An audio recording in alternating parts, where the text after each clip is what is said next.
do a little bit of recap, just go back over the 7 layers of the food forest, because that's what we're going to be designing. So as we move into our design section, how to design, we're going to be basically designing the structure of these layers.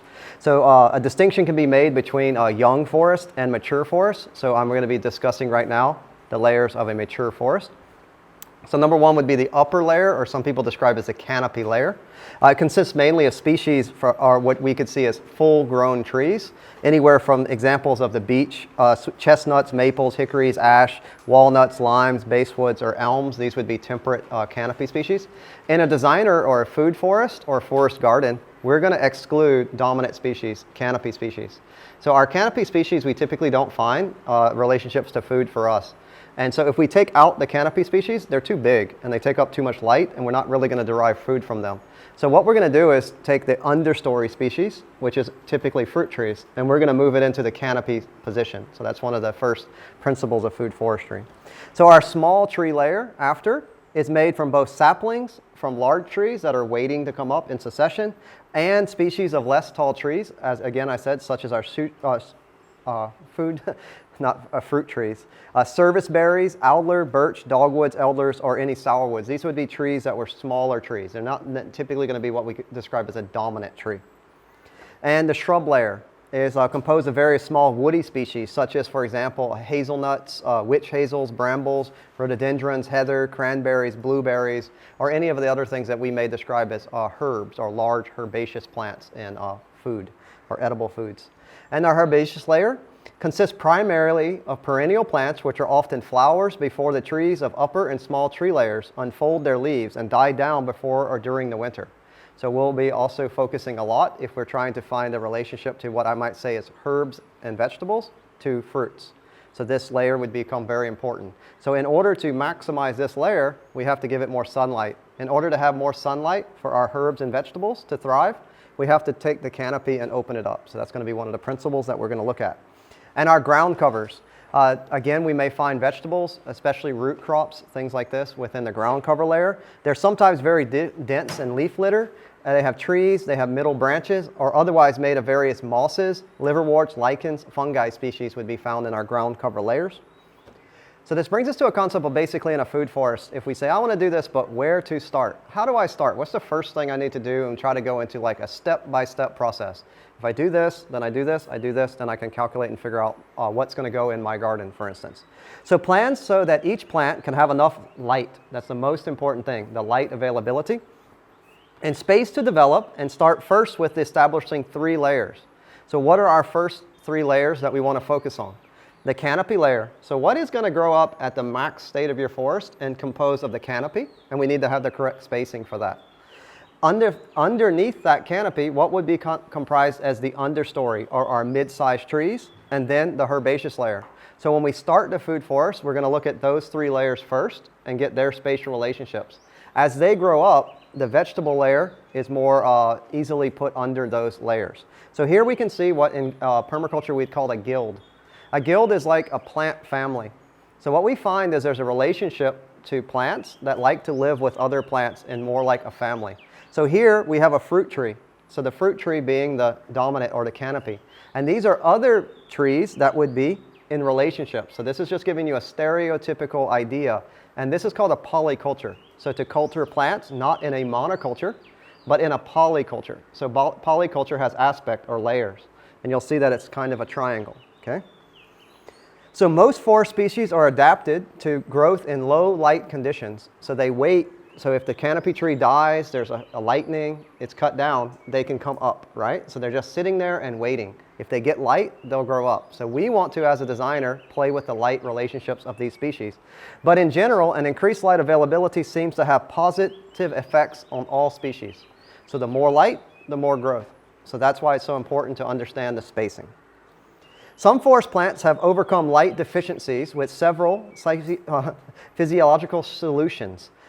So what are those? Such as shade leaves. The size of their leaves may have increased to capture more sunlight if they were in a lower canopy situation. So that's why we see in tropical plants, they have huge leaves, right? Because they're trying to catch that light that's coming through the closed canopy. So great gaps of up to 80% in solar energy can increase your yield by up to 200%.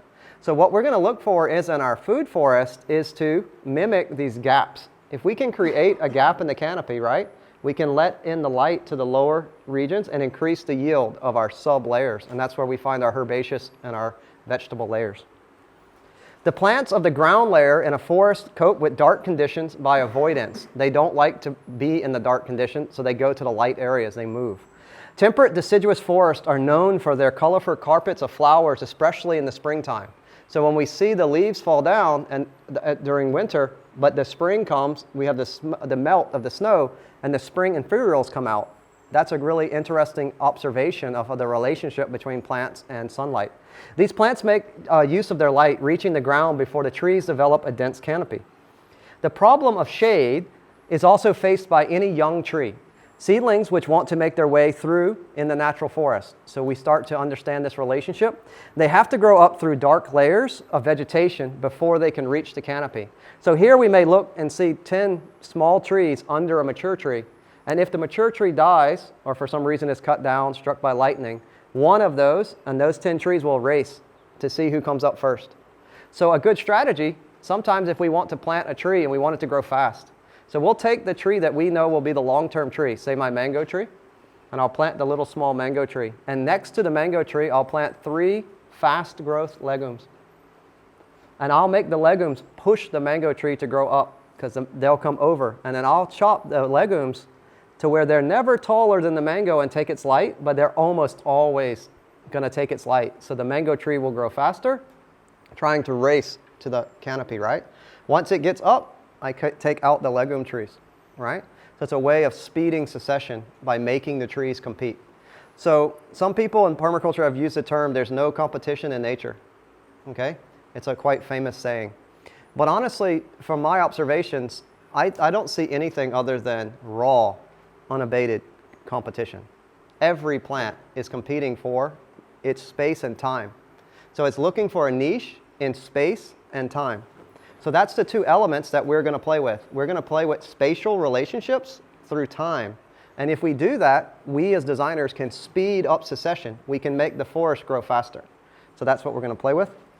So the difference is how much shade can be tolerated by seedlings, and shaping of different tree species is tremendous.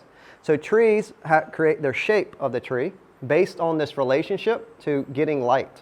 Okay? So that's why it's important that we not only know how tall the tree is, we also, the height, we need to know the diameter, right? These are 2 relationships, to the height and the diameter.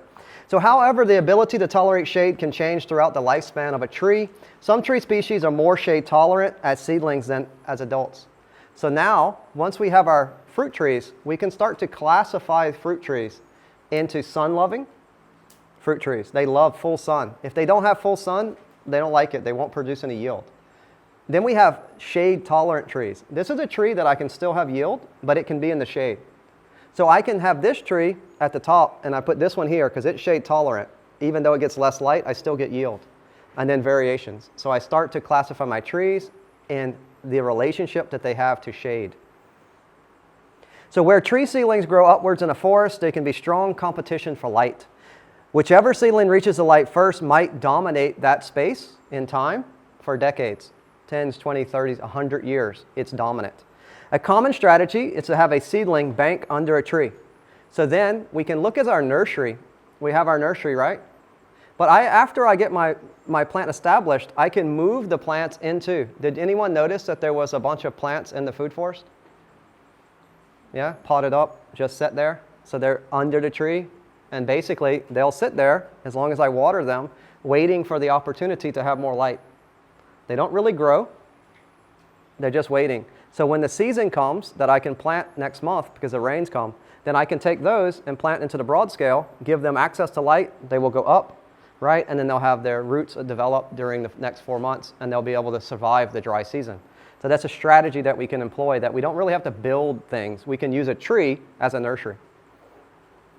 So below the mother tree, the young plants survive in low light conditions, waiting for rapid growth when an opening in the canopy approaches, which happens to be an old tree that could suddenly collapse. So keeping the canopy open is the main difference between a natural and a food forest ecosystem. So natural forests close the canopy, so there's no light for the understory. Thus, very little. What we see is fruits and vegetables because the dominant canopy species doesn't allow them to have light. In our design, we're going to maintain an open canopy, thus allowing for light for fruits and vegetables. So the low average temperature in a temperate climate and the relatively low sunlight per surface unit or area are forms of one of the main differences with a tropical climate.